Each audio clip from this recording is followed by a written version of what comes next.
नमस्कार और स्वागत है आपका हमारे आज के इस खास विश्लेषण में। आज का विषय है वित्तीय बाजार यानी फाइनेंशियल मार्केट्स। एक ऐसी दुनिया जो हमारी अर्थव्यवस्था की धड़कन जैसी है, पर हाँ, कभी-कभी थोड़ी जटिल लगती है। हमारे पास कुछ दस्तावेज हैं और हमारा मिशन है इनमें गोता लगाकर, जरूरी बातें निकालकर इस विषय को थोड़ा आसान बनाना। तो ये बाजार आखिर हैं क्या, ये काम कैसे करते हैं और हमारी आर्थिक सेहत के लिए इतने अहम क्यों हैं? ठीक है, चलिए इसे खोलते हैं। बिल्कुल। और देखिए, शुरुआत में ही ये समझना बहुत ज़रूरी है कि वित्तीय बाजार का मतलब सिर्फ बॉम्बे स्टॉक एक्सचेंज या बड़े बैंक ही नहीं है। ये किसी भी आधुनिक अर्थव्यवस्था का, आप कह सकती हैं, एक अदृश्य ढांचा है जो पैसे को वहां पहुंचाता है जहां उसकी सबसे ज़्यादा ज़रूरत है।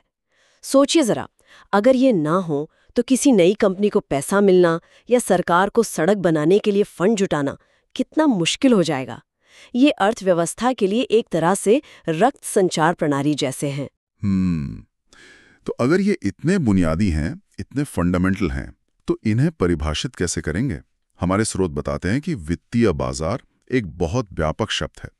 ये कोई भी ऐसी जगह या सिस्टम हो सकता है जहां खरीदार और विक्रेता मिलते हैं और वित्तीय संपत्तियों का व्यापार करते हैं। इन संपत्तियों में शेयर यानी इक्विटी, बॉन्ड्स, मुद्राएं और हाँ, डेरिवेटिव्स भी शामिल हैं। मतलब ऐसे अनुबंध जिनका मूल्य किसी और संपत्ति पर निर्भर करता है। सही कहा। और इनका सबसे मौलिक काम क्या है? बचतकर्ताओं जिनके पास अतिरिक्त पैसा है और उधारकर्ताओं जिन्हें पैसे की जरूरत है, इनके बीच एक पुल बनाना। लेकिन ये सिर्फ पैसे का लेन देन नहीं है, ये इसे कुशलतापूर्वक करते हैं। एक कुशलता शब्द, ये महत्वपूर्ण लगता है। इसका क्या मतलब हुआ यहाँ पर? क्या ये सिर्फ तेजी से पैसा ट्रांसफर करना है? तेजी एक हिस्सा जरूर है, पर कुशलता इससे कहीं ज्यादा है। इसका मतलब है सही कीमत पर, कम लागत में और सही जानकारी के साथ पैसा सही जगह पहुंचे। आप सोचिए, अगर किसी को पता ही ना चले कि उसके प्रोजेक्ट के लिए पैसा कहाँ से मिलेगा, या निवेशक को ये ना पता हो कि सबसे अच्छा रिटर्न कहाँ मिलेगा, तो पैसा या तो बेकार पड़ा रहेगा या फिर गलत जगह लग जाएगा, है ना? वित्तीय बाजार क्या करते हैं? वो सूचना फैलाकर, कीमतें तय करके, जिसे प्राइस डिस्कवरी कहते हैं, और व्यापार को आसान बनाकर इस पूरी प्रक्रिया को एकदम सुगम बनाते हैं। प्राइस डिस्कवरी, मूल्य निर्धारण, ये कैसे काम करता है? क्या ये कुछ सब्जी मंडी जैसा है जहां मूल भाव से दाम तय होता है? हाँ, वो एनालॉजी काफी हद तक सही है। बस यहाँ सेब या आलू की जगह कंपनियों के शेयर या कर्ज के बॉन्ड होते हैं। लाखों खरीदार और विक्रेता लगातार अपनी उम्मीदों और जानकारी के आधार पर बोलियां लगाते रहते हैं। जहां मांग और आपूर्ति मिलती है, वही उस संपत्ति की कीमत बन जाती है। और ये कीमत सिर्फ एक नंबर नहीं है, ये एक सिग्नल है। ये बताता है कि बाजार उस कंपनी या कर्ज के भविष्य को लेकर कितना आशावादी है या शायद निराशावादी। और यही सिग्नल तय करता है कि पैसा किस उद्योग या किस प्रोजेक्ट की तरफ बहेगा। अगर ये मूल्य निर्धारण, ये प्राइस डिस्कवरी ठीक से ना होना, तो अर्थव्यवस्था में भारी गड़बड़ी हो सकती है। दिलचस्प। तो ये बाजार सिर्फ पैसे का लेन देन नहीं, बल्कि सूचना और संकेतों का भी एक तरह से केंद्र है। अच्छा, अब हमारे स्रोतों में एक महत्वपूर्ण वर्गीकरण दिया गया है। ऐसा लगता है कि वित्तीय बाजार एक बड़ा छाता है जिसके नीचे अलग अलग तरह के बाजार हैं। परिपक्वता अवधि, मतलब कितने समय के लिए पैसा लगाया या उधार लिया जा रहा है, उसके आधार पर इन्हें दो मुख्य हिस्सों में बांटा गया है। यहां बात वाकई दिलचस्प हो जाती है। ये है मुद्रा बाजार यानी मनी मार्केट और पूंजी बाजार यानी कैपिटल मार्केट। हाँ, और ये बुनियादी विभाजन समझना बहुत जरूरी है, क्योंकि ये दो बिल्कुल अलग अलग तरह की आर्थिक जरूरतों को पूरा करते हैं। मुद्रा बाजार, जैसा कि नाम से थोड़ा अंदाजा लग रहा है, छोटी अवधि की जरूरतों के लिए है। यहाँ उन वित्तीय संपत्तियों का लेन देन होता है जिनकी परिपक्वता अवधि 1 साल या उससे कम होती है। छोटी अवधि मतलब जैसे क्या रोजमर्रा के खर्चे? हाँ, आप कह सकते हैं। सोचिए, किसी कंपनी को अपने कर्मचारियों को वेतन देना है या कच्चा माल खरीदना है, लेकिन उसके पास अभी तुरंत नकदी नहीं है। हालांकि उसे पता है कि कुछ हफ्तों या महीनों में पैसा आने वाला है। ऐसी अल्पकालिक नकदी की ज़रूरतें, जिसे हम तरलता या लिक्विडिटी कहते हैं, या फिर वर्किंग कैपिटल की ज़रूरतें, वो मुद्रा बाजार से पूरी होती हैं। और यहाँ जोखिम आम तौर पर कम होता है। अच्छा, और इसमें किस तरह के इंस्ट्रूमेंट्स मतलब उपकरण इस्तेमाल होते हैं? क्या ये आम निवेशकों के लिए भी हैं? देखिए, मुख्य उपकरणों में शामिल हैं ट्रेजरी बिल, जो सरकार जारी करती है अल्पकालिक उधार के लिए, वाणिज्यिक पत्र, कमर्शियल पेपर, जो बड़ी कंपनियां जारी करती हैं, जमा प्रमाण पत्र, सर्टिफिकेट ऑफ डिपॉजिट, जो बैंक जारी करते हैं। ये ज्यादातर बड़े संस्थानों जैसे बैंक, म्यूचुअल फंड, बड़ी कंपनियां, इनके बीच इस्तेमाल होते हैं। आम निवेशक शायद सीधे इनमें निवेश ना करें, लेकिन हाँ, अप्रत्यक्ष रूप से जैसे मनी मार्केट म्यूचुअल फंड के जरिए उनका पैसा भी यहाँ लग सकता है। बैंक यहाँ एक अहम भूमिका निभाते हैं। ठीक है, तो ये हुआ मुद्रा बाजार, अल्पकालिक तरलता, वर्किंग कैपिटल। अब आते हैं दूसरे हिस्से पर, पूंजी बाजार। स्रोत बताते हैं कि ये लंबी अवधि का खेल का मैदान है। एकदम सही।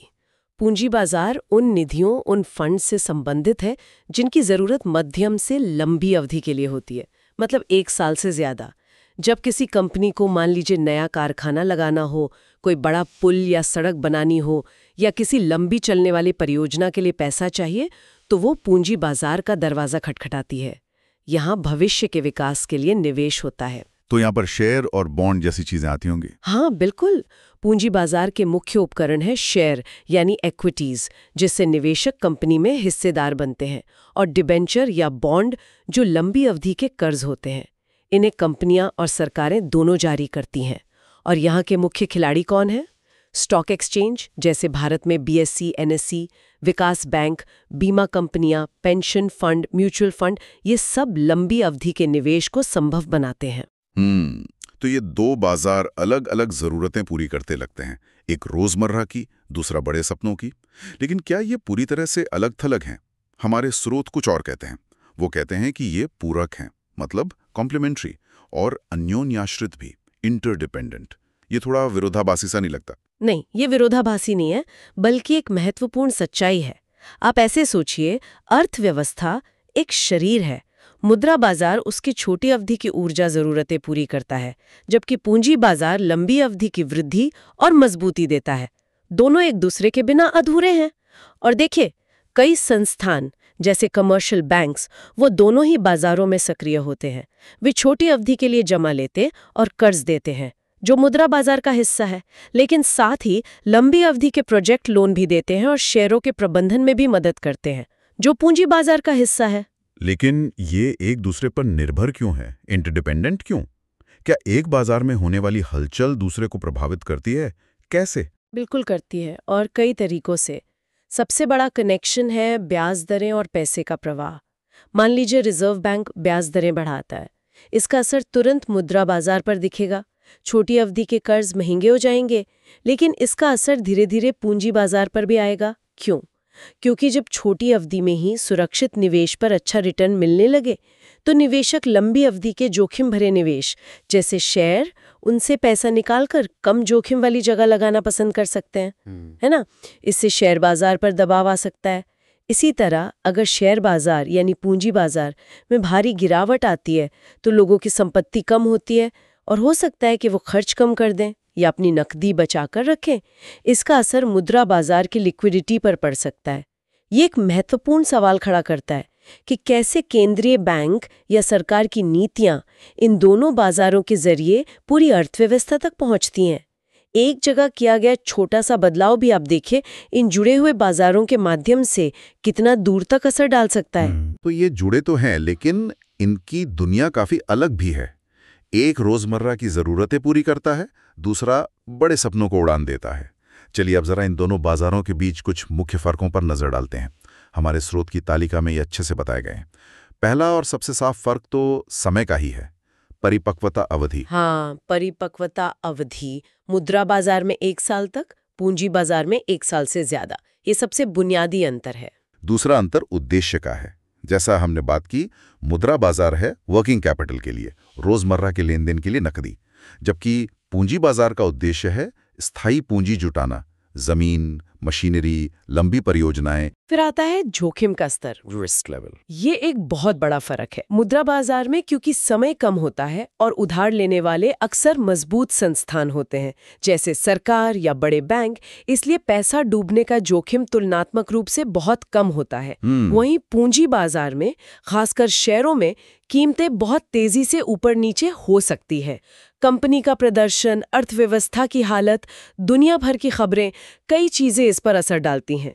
और क्योंकि अवधि लंबी होती है, अनिश्चितता भी ज्यादा होती है, इसलिए यहाँ जोखिम ज्यादा है। और जहां जोखिम ज्यादा, वहां मुनाफे की उम्मीद, रिटर्न की उम्मीद भी ज्यादा होती है ना? बिल्कुल बिल्कुल, ये तो वित्तीय बाजार का एक सुनहरा नियम है। रिस्क और रिटर्न साथ साथ चलते हैं। कम जोखिम वाले मुद्रा बाजार में रिटर्न भी आमतौर पर कम और स्थिर होता है। ज्यादा जोखिम वाले पूंजी बाजार में नुकसान की आशंका तो है, लेकिन हाँ, सही निवेश पर बहुत ज्यादा रिटर्न मिलने की संभावना भी रहती है। यहाँ दिलचस्प बात यह है कि यही रिस्क रिटर्न का जो संतुलन है, वही तय करता है कि कौन सा निवेशक कहाँ पैसा लगाएगा। किसी को अगर कुछ महीनों में पैसे की जरूरत है, तो वो शेयर बाजार के उतार चढ़ाव का जोखिम क्यों लेगा? लेकिन अगर कोई 20-30 साल के लिए निवेश कर रहा है, तो वो ज्यादा रिटर्न के लिए पूंजी बाजार का जोखिम उठा सकता है। एक और महत्वपूर्ण अंतर जो स्रोत बताते हैं वो है रेगुलेटर का। मतलब इन पर निगरानी कौन रखता है? हाँ, मोटे तौर पर अगर देखें तो भारत में मुद्रा बाजार के कई पहलुओं, खासकर बैंकों से जुड़े लेन देन को भारतीय रिजर्व बैंक यानी आरबीआई नियंत्रित करता है। क्योंकि आरबीआई का मुख्य काम मौद्रिक स्थिरता और बैंकिंग प्रणाली को देखना है। वहीं पूंजी बाजार में शेयरों, बॉन्डों वगैरह की खरीद बिक्री का मुख्य नियामक है भारतीय प्रतिभूति और विनिमय बोर्ड यानी सेबी। सेबी का मुख्य उद्देश्य है निवेशक हितों की रक्षा करना और बाजार को निष्पक्ष और पारदर्शी बनाना।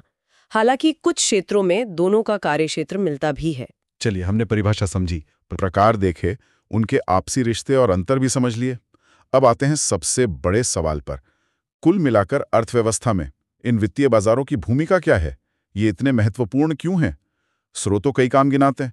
पहला है बचत को इकट्ठा करके निवेश तक पहुंचाना, कैपिटल फॉर्मेशन। हाँ, ये इनका सबसे बुनियादी और शायद सबसे महत्वपूर्ण काम है।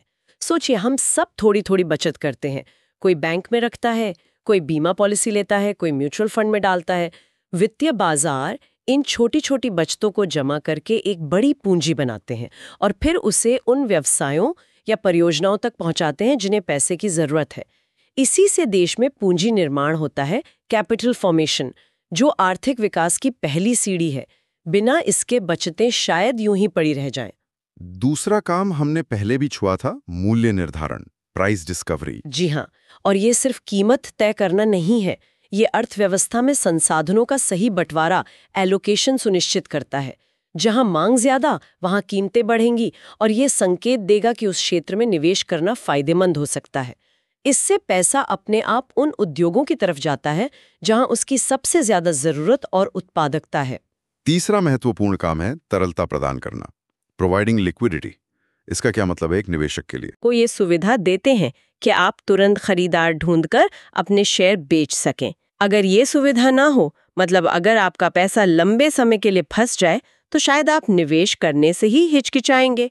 तरलता निवेश को आकर्षक बनाती है और लोगों को लंबी अवधि के लिए पैसा लगाने का भरोसा देती है। चौथा काम बताया गया है लेन देन की लागत कम करना, ट्रांजैक्शन कॉस्ट कम करना।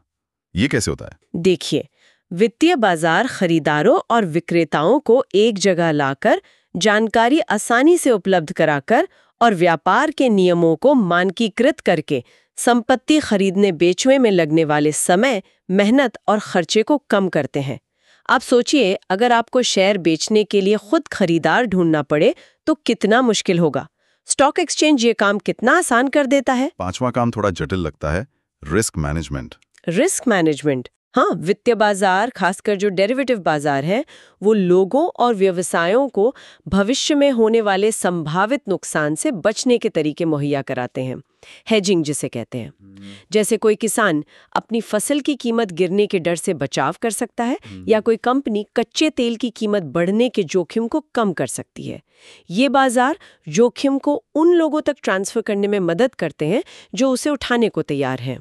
और आखिरी काम स्रोत बताते हैं, सूचना संकेतन और समन्वय, इंफॉर्मेशन सिग्नलिंग एंड कोऑर्डिनेशन। बिल्कुल। शेयर बाजार का ऊपर जाना या नीचे आना, बॉन्ड पर ब्याज दरों का बदलना, ये सब अर्थव्यवस्था की सेहत के बारे में महत्वपूर्ण संकेत देते हैं। ये एक तरह से अर्थव्यवस्था के बैरोमीटर की तरह काम करते हैं। सरकार, कंपनियां, निवेशक सब इन संकेतों को देखकर अपने फैसले लेते हैं। ये पूरी अर्थव्यवस्था में एक तरह का समन्वय, कोऑर्डिनेशन बनाने में मदद करते हैं। तो अगर इन सभी भूमिकाओं को एक साथ देखें, बचत को निवेश बनाना, सही कीमतें तय करना, जरूरत पड़ने पर पैसा वापस पाने की सुविधा देना, लागत कम करना, जोखिम संभालना और अर्थव्यवस्था का हाल बताना, तो ये साफ है कि वित्तीय बाजार किसी भी देश के आर्थिक विकास के इंजन है।